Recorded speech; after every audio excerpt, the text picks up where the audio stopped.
Hey there, welcome to ATL and 29, a podcast that looks at the NBA from the starting point of Atlanta. My name is Kevin Chenard. I'm here with Glenn Willis. We're recording after another loss, but sort of a promising one to OKC. I don't really know where you want to start with that game, but we could talk about that game. There's still lots of other general topics to speak about, so let's start with a little bit of OKC here first. Yeah, it's funny watching OKC. It's like watching someone with like split personality. I don't know. They're very good. They're a very good team. Well, they're very annoying to watch for me. They flop a lot, they foul a lot, and they seem to have this mindset that works for them and is we might say smart. They're not going to call every foul. They're not going to call 200 fouls a game. That's not going to happen. So they just push it and push it and push it, push it, push it. But I think more teams should maybe kind of figure out that works and kind of go in that direction. They flop a lot. They sell things a lot. I feel like I'm watching five Kyle Lowrys on the floor when they when they're playing.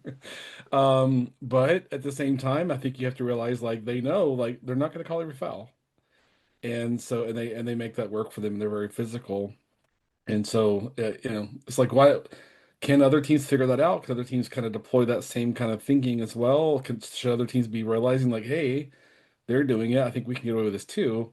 So you respect how I mean they are offensively and defensively they're a machine. They run their stuff and they're a powerhouse. And they're very good. They're very just precise in everything they do on both ends of the floor. But they're also for me very annoying to watch. So I try to create space for appreciating how good they are, but also being annoyed with how they kind of really push the limit on physicality and fouls and things like that. So that's that I try to hold space for both thoughts if I can. Yeah, no, I mean, like, I think you're spot on there. Like Shea and Jalen Williams were just like they it almost feels like they're not really a part of that. Like they played, Shea played an amazing game. Like that was just Yep. he He's made in shot after shot. He just his footwork on offense is his the way footwork he on creates offense. space. It's this and how he knows Yeah. how to use his length and like they can't get to my shot. I have like a 7 foot wingspan or whatever. I'm guessing at what it is, but man, the way he's learned to put that length to work offensively is just really impressive. And there were times, in addition to like knowing or making the shots in these smallest windows when he did have space. He also like knows when he doesn't have space. There were a couple times where it's just like, I've made my move. Here's where I put the shot. Wait, not going to put this one up because he didn't have the space and they'd reset and still, it's just so efficient. Like uh, as a team, they only had 13 turnovers. I think that was a big difference in the game. Like the Hawks had more turnovers. They had some killer live ball turnovers in the second half. Like they just between Shea and Jalen Williams, they just don't make a lot of mistakes on offense. And, they're Jalen wasn't as efficient as Shea in this game, but they just both did so much. And then you just kind of surround them, like as you mentioned, with uh,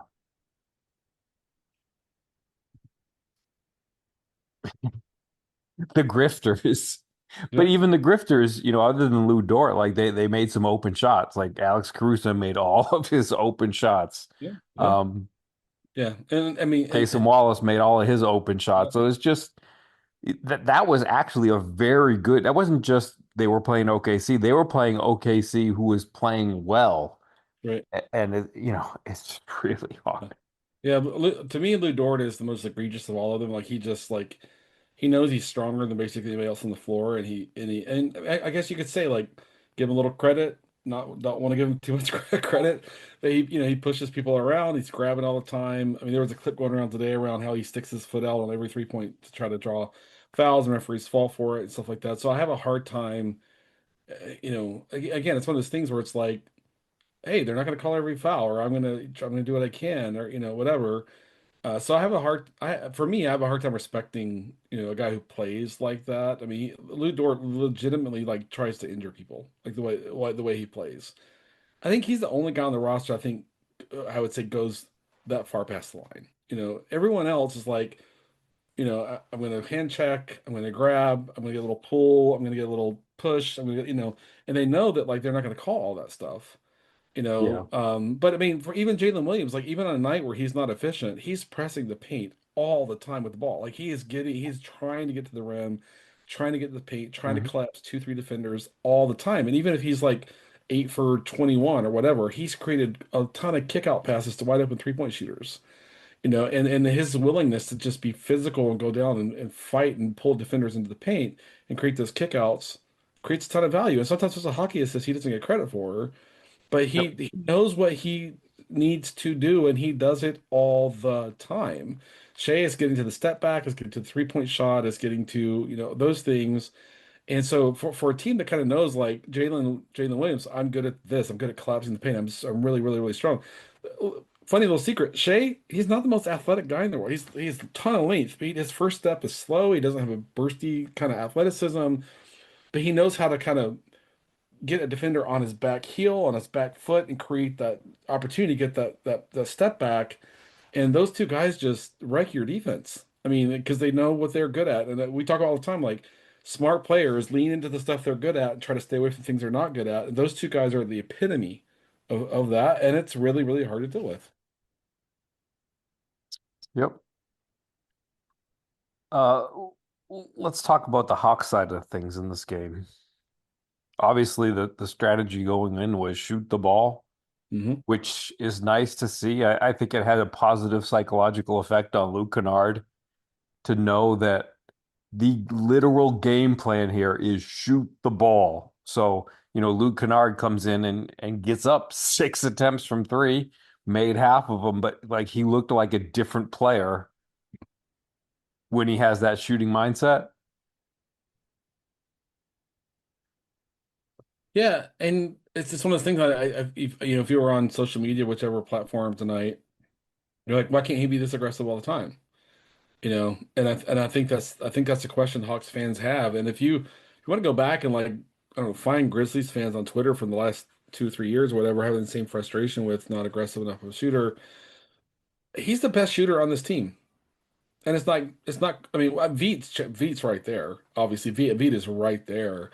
But Veet fires every time he has an opportunity. He takes that shot. Veet's a great passer. I mean, you posted that one great pass, a skip pass he had tonight, which was just ridiculous. But it's like, Luke, man, you're like one of the best, I don't know, 10 shooters in the whole league. Like, let it fly. And I know he's trying to do zero point 0.5, and when there's a closeout, he's not he's 6'5", doesn't have like a lot of length. And so it's little I think fans maybe don't realize he doesn't have as much clearance like when there's a 6'8", 6'9" guy closes out on him, he's gonna pull it Yep. back and try to do something else. Where Veet will take a step back and create more. Veet's willing to put it up 4 or 5 feet behind the 3-point line, and he feels confident to make that shot. But I He's mean, also a little better at if he gets closed out, doing the sidestep and then taking sidestep, dribble, one dribble, two dribble relocation, all that right, stuff. He has all that sort of stuff. Luke doesn't seem to be as confident with all that stuff. right. But man, they like Luke, you were brought here to shoot the damn basketball, like shoot it. And again, I understand he's trying to lean into Quinn's principles of zero point 0.5. There's a closeout, break the paint, get the kick out, all that sort of stuff. But man, you're the best shooter on the team. I need 11 attempts from the 3-point line for you. I don't care if you played 16 minutes. I need you firing the ball from the 3-point line, and hopefully, there's more of that to come. But the Quinn's system is different. It is different. It does ask you to break priority number one, break the paint and create the kick out. Break the paint, create the kick out. That's priority number one all the time. But I think sometimes, like with Veet knows, like that's not option number one for me. Option number one for me is create that sidestep, dribble relocation, all that sort of stuff. And with Veet has more length than Luke, but it's like Luke, like just you have to have this craft. You have to at this point in your career, you have to have this craft. And so just they need Luke to just be more aggressive and hopefully. Anyway, I talk about it all the time. You can't ask players to be a different personality than they actually are. our genetics, our brain chemistry is all Sure. biologically based. So sometimes people were like, do this instead of that, do this instead of that. I've never met Luke Kennard, never had a single conversation with him. So it's a little, I feel like I'm judging from a distance, you know, but at the same time, it's still like, man, you're one of the best 10 shooters in this league, shoot the ball. But at the same time, I'm like, I think he's trying to create a good shot for someone else. But like tonight, he had Asa, like he had a shot at the left 3-point break, and Asa was in the left corner. I think it's the second quarter, and he like pressed the ball down to the paint, kicked it to Asa. And Asa's been making a great percentage from the 3-point line for a rookie. But I'm like, Luke, you're 3 times as good of a shooter as Asa as Asa. Shoot the ball, you know. So, but easy for me to judge from a distance. But he created a wide open corner three for Asa, and Sure. Asa makes a ton of corner threes. Yep. Um, but it's still one of those things like let's figure this out, you know.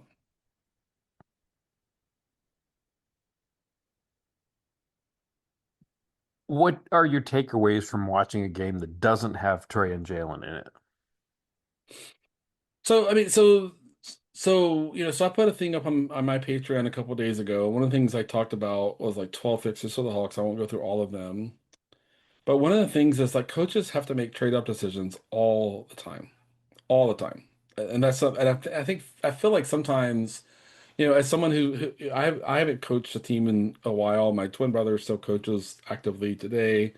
But you're like, do I lead? We're down 10 with 4 minutes to go. Do I push offense? Do I push defense? Do I lean on my offense? Do I lean on my defense? You know, those things. But I mean, basically, a general rule of thumb is when you're playing from behind, coaches are going to spam shooting. Like they're going to put as much shooting on the floor, especially 3-point shooting on the floor, as you can, and try to kind of win with, you know, with generating 3-point attempts. So that's why Luke was on the floor a lot in the game, and Vite was on the floor a lot in the game. And in that case, you're trading off offense and sacrificing defense, right? That's the trade-off that you're making because when you're playing from behind, you have to lean into your offense and have to lean into shot making. So that's something that happens, you know, all the time. But I feel like these last two games, they were more competitive. They played harder. They stuck with it. They were stayed on task. They still got two losses. I know that frustrates Hawks fans, and I understand that, and I get that. And they've now lost what 10 of their last 12. I think is that right? Where they are right now, 10, like 10 of the last 12, maybe. I think the two numbers that I would have is that they're seven in a row and two and 11 in December. Okay, yeah. So, and that's hard on the fan base who's trying to believe in this team and all this sort of stuff. And Rice ready to fire Quinn, which I personally think is silly. But I want to create. If you want to think Quinn's messing things up, then I want to give you space to kind of have your own kind of opinion on what's going on. And stuff like that. But for me, I thought the last two nights they came out way more competitive, way more competitive. And I think, and if you listen to like the post game from 2 nights ago from Nikhil, him talking about we have to believe in ourselves, we have to fight, we have to play hard, we have to stay true to our principles. He's a leader. I mean, he's absolutely a leader. Dyson's a leader, you know, and that's very, very visible. But leadership alone doesn't get you to wins. Executing in the last 3 to 4 minutes of the close game is what gets you to, and that's what hasn't been there the last two games. Like the possession, I mean, the Knicks game, Quinn drew up a great play for Dyson getting a back cut, and the Knicks covered that up perfectly. And then Trey tried to pass the ball to Jalen, and OG was there, and OG's one of the best defenders in the league, like one of the best 5 defenders in the whole league. Got a hand on the ball. I don't want to be too hard on Trey and Jalen, but it's like late in the game, like you have to generate a field goal tip. You can't, that cannot result in a turnover. But I understand, like the Knicks covered up the back cut, and then it was a little bit of like, what do I do now? It was a little bit ad lib, you know, that sort of thing. But I feel like they were more competitive these last two games, and if they could just kind of stick with it and believe in each other, hopefully they start finding ways to win games. But for me, the primary issue to me is execution the last 3 to 4 minutes of the game. The offense just grinds down. They're not able to generate good shots. They start pressing, playing a little faster. And so for me, I feel like they've got to just play more in a more settled fashion, even when they're down 2 possessions. You know, just settle down, generate a good shot. And that's where I think they're losing games is mostly offensive execution in the last, say, 10 possessions of the game. I think that's where they're losing the game.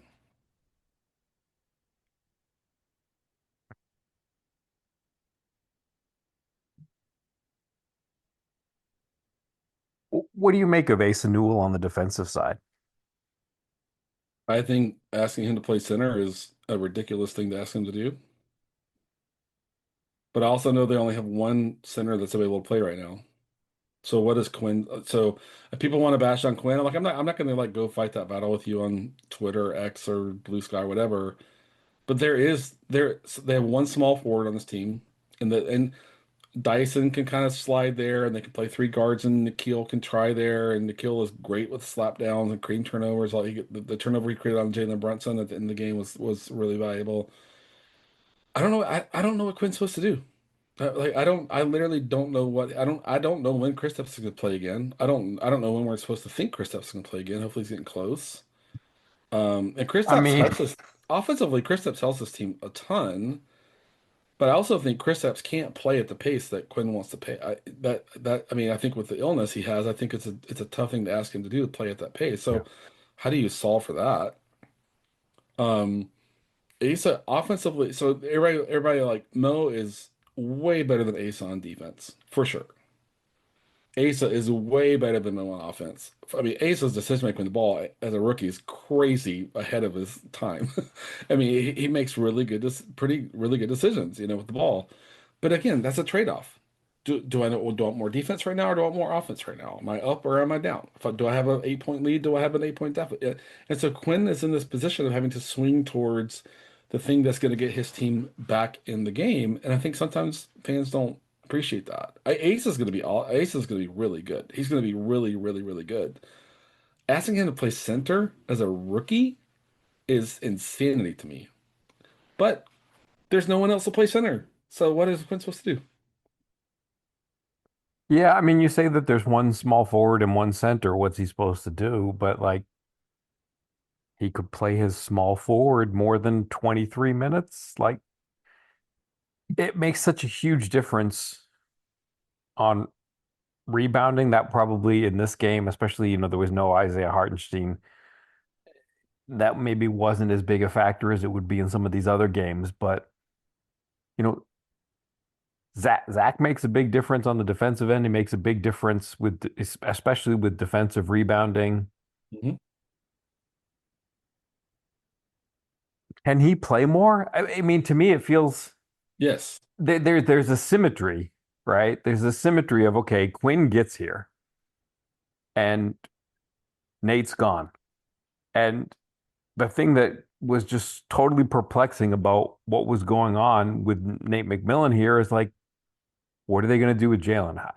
Where is Jalen? What's he doing? Why isn't he getting better? Why is he stuck in this second year cycle of maybe not playing enough and learning from it? Quinn gets here and it's like, well, what do we got to do? We've got to unlock Jalen. And now, all of a sudden we're in the second year of Zachary Rizachet. Quinn has lost 7 straight games. Everybody's pulling their hair out, and it's like, where's this Rizachet guy? Why isn't he playing more? Like, it just seems like there's this symmetry of what got him going when he arrived is now killing him when he might have one foot out the door. Yeah. Yeah. I mean, for me, it feels like Quinn, and this is me speculating, totally speculating. Like you know, I've never even been in the media available with Quinn. Like I've had been able chance to talk to some players, 3, 4, 5 times, summer league plus, preseason or whatever. How does Quinn stay away from three guard lineups right now? Like, what is he supposed to do? I mean, Keaton was good tonight. Keaton was good. Yep. That's not always the case. Nope. And Keaton has a lot of defensive value, but I watch him initiating offense. I mean, why is Keaton initiating offense? Like, why is that what's happening here? Why isn't Nikhil on or whatever? Tonight Jalen wasn't playing. So that definitely impacted kind of the pecking order on initiators. Things like that. But I'm still like, I mean, I think there's a lot I appreciate about what Keaton brings defensively. But I'm like, when he's initiating offense, it's like it takes longer, and it's everything's slower. And Yes. I love Keaton. Like I love him, but like why is he running the offense when why is he running the offense? That's a question for me, despite the fact that I love how much he brings defensively. I love the organization, the communication, the effort, all that sort of stuff.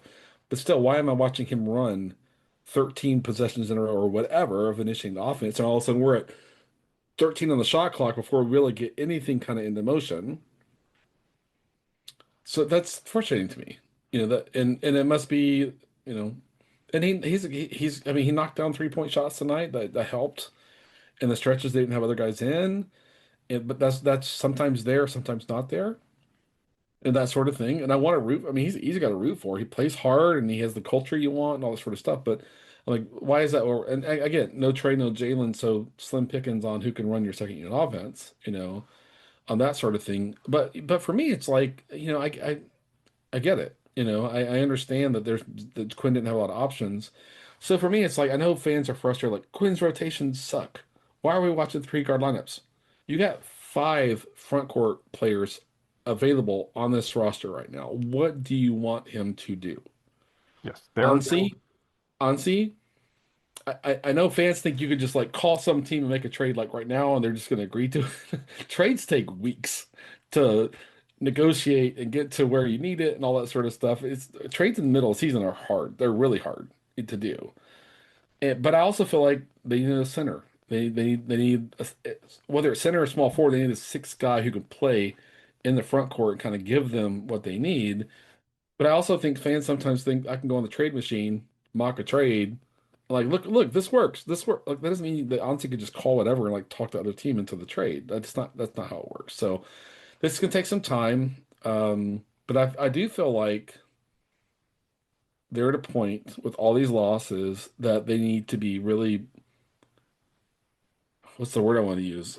Aggressive and trying to generate a solution for Quinn so that he has more depth in the front court to work with than he has right now. I mean, Onyeka can't play. I said on Twitter X, Onyeka can't play 48 minutes a game.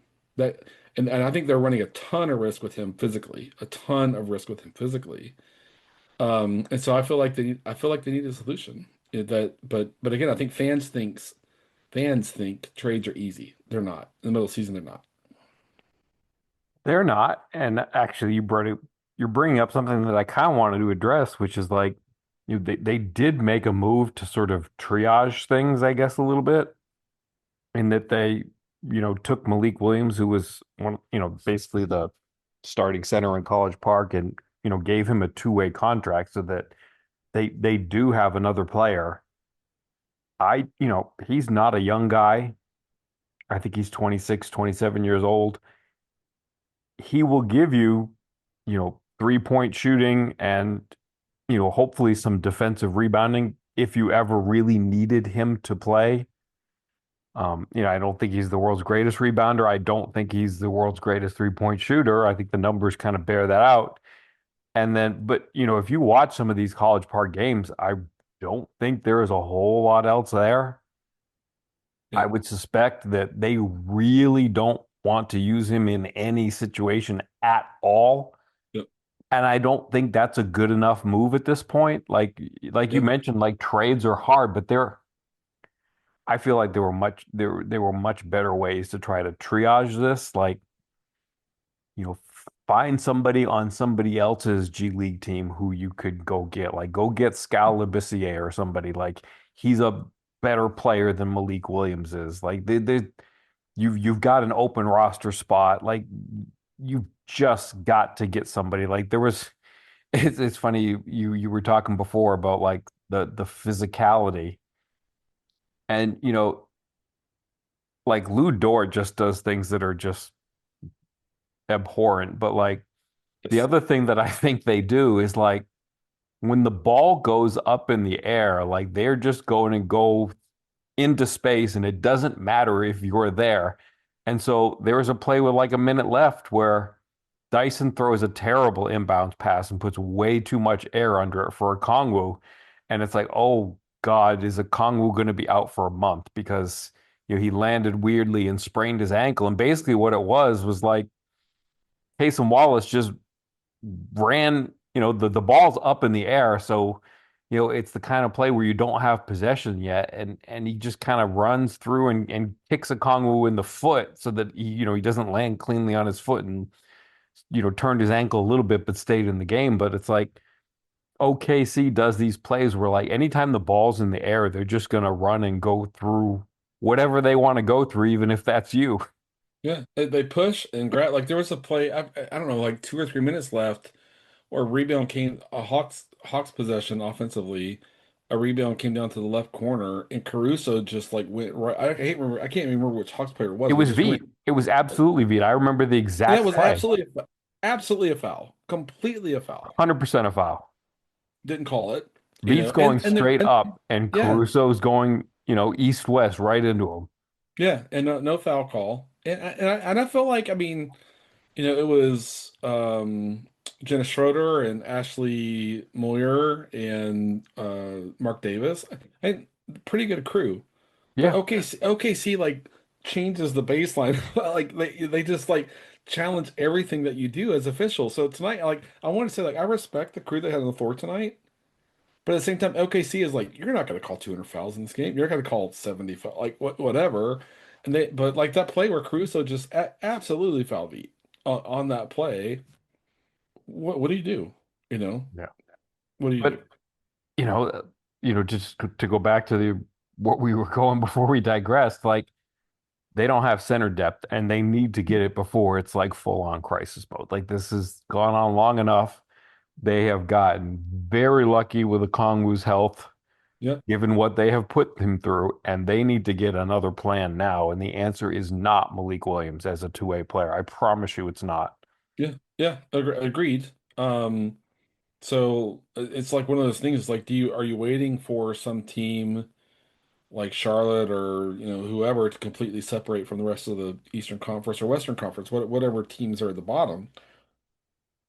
Do you want to go By get the way, Robert? Charlotte made a better move than the Hawks. Yeah, They had PJ Hall in their on their G League team. He would have been a better pick than Malik Williams. And like the Hawks gave Malik Williams a two-way deal like 3 or 4 days before Charlotte gave PJ Hall a two-way deal. Like, like it's not good. But sorry, you brought up Charlotte, so that yeah, gave me a little bit of a bone to pick. yeah. Well, I mean, you just kind of think through it. It's like, can you go get Robert Williams from Portland? And if you go get him, does he play one game and Kristaps plays one game, and Robert Williams plays one game? Like, I'm sorry, that might be workable. To take turns playing games, like one game in, one Yeah, game. I mean, it's almost like they have to be a little bit more clever and sly. Like, can they deal with Robert Williams' salary? Like, I don't even know. I'd have to look up exactly what it is. I don't, they might need to be a little more precious than that even. But, Yeah, even if they do have to be more precious and, more thrifty, like they still need to do that. yeah, agreed. Yeah, but there are in the thing is when the Hawks had a Kongwu and Kristaps, them trying to find a third center who would buy into being on this roster and not knowing if I'm going to play or not play. I think fans don't understand, like that is a big deal to players who are going on a 1 year contract for $5 or $6 million, whatever. They're like, I want to play so I can generate value to my next contract. Sure. And so if you're going to bury someone like a Thomas Bryant or whoever, like they're not going to come in and be like, oh, I'm going to sit for 2 months and not play at all. Even though like one should know Chris Epps is not going to play every That's game. right. That's the thing. Um, that I mean, players are primarily motivated by generating their next contract.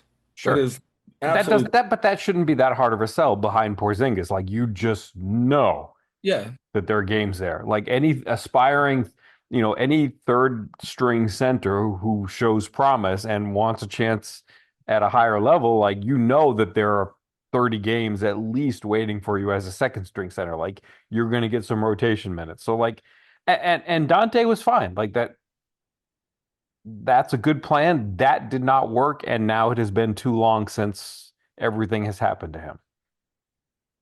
yeah. So that's the thing. Here we are, what, few days away from the new year. What, 5.5, 6 weeks from the trade deadline, whatever the number is. I'd have to go look up like exactly when the trade deadline is again. And there does to me there it feels like there needs to be a sense of urgency around finding someone to come in and play behind the Congo. As someone who's well, okay, Chris is playing tonight. I'm not playing tonight. Someone who's okay with that.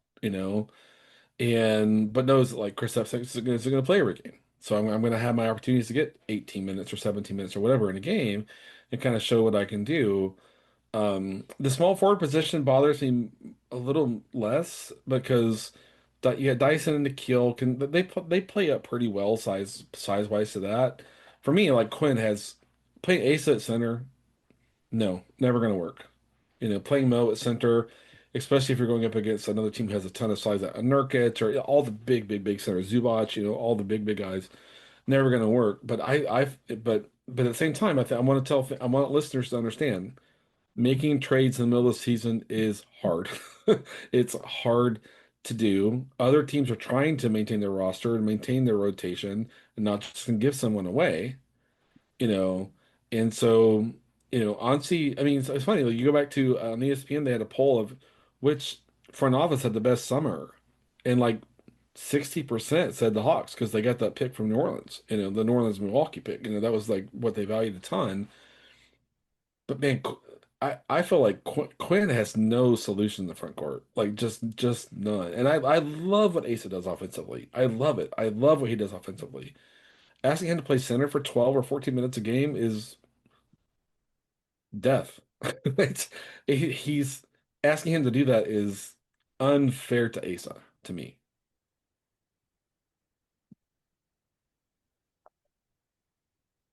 I know Tyler expressed a lot of opinions in the last podcast that we did yesterday, and I'm Yep. not I kind of want to revisit a little bit there. Like, having watched what is it, 5 games of Trey's return, I think it's been.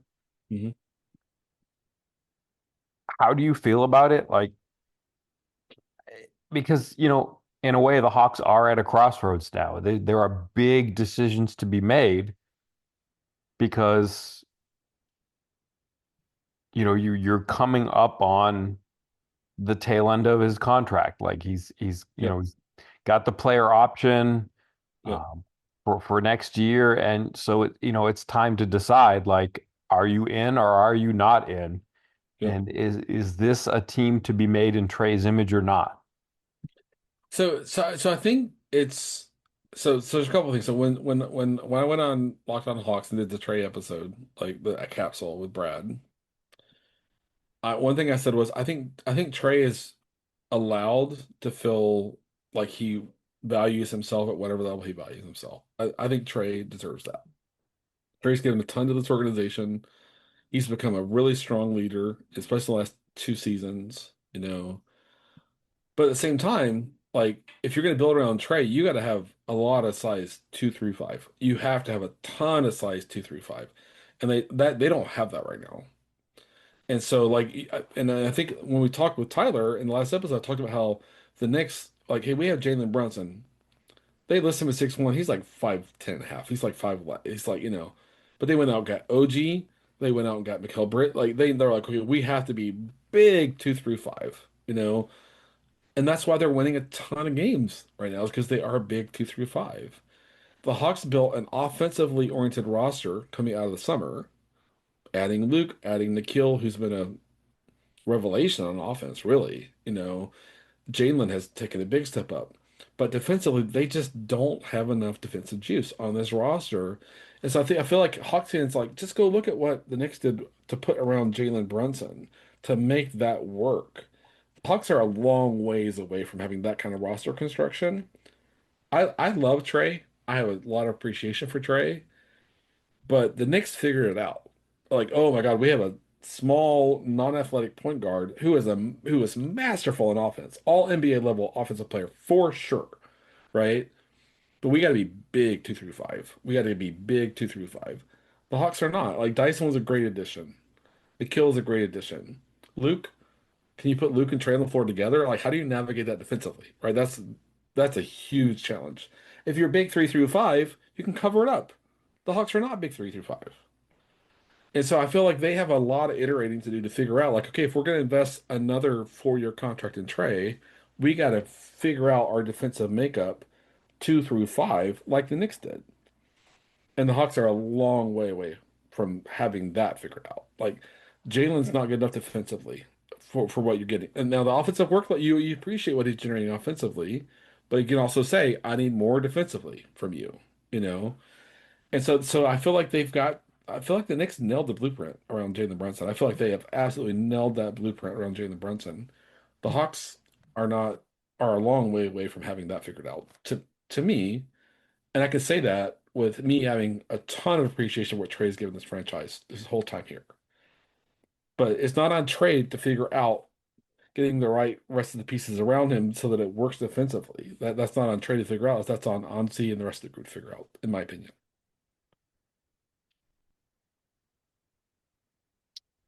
Yeah.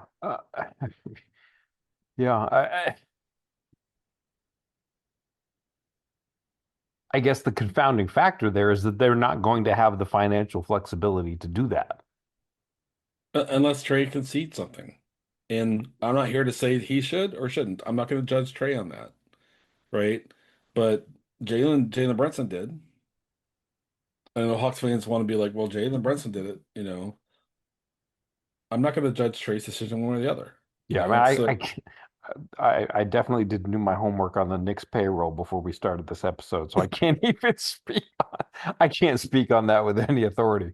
But yeah, yeah, that's going to be the confounding factor. And the Hawks have done a good job. Like the two players on the roster who are not maybe your prototypical uh, oversized players that you want to put next to Trey are Nikhil and Onyeka, who are supposed to, first of all, they're really supposed to be bench players the way that this roster was put together. yep, And they're on amazing deals. Like these are for very sure, good for deals for the sure, team. for sure. And they're both playing out of their gourd. Like you can't say boo about either one of those players or either one of those deals. Yep, It's just, can you get the other stuff right? yep. And they've got Jalen and they've got Dyson, but the Kristaps thing didn't work out, and now it's going to be really tricky to get all the other pieces to work when the Kristaps part didn't pan out. Yeah, yeah, Trey's given so much and he's grown as a leader, so I want to respect that. But the first apron, second apron, the tax creates a ton of constraint on your cap sheet. And so if the front office and trade cannot figure that out, I want to be like, okay, Trey, like you want to go where you can get paid, Yeah, more power to you. and But that's we've got to wrap up. But like the one underrated aspect of seeing Zachary Rizashay's name in trade stuff this week, I think that everybody forgets, is that he's a number one pick. They get paid a lot of money. Zach's on the books for a lot, and so it yeah, gets really tricky with him too. yeah. So now to the trade deadline, I think Hawks fans are on pins and needles, and I understand it. Yeah. All right, this was good. We've we're still scratching the surface, but For sure. let's say goodnight, Bob, and we can do this again soon. Good night, Thanks, Bob. Glenn. Good night, Bob. Good night, Bob.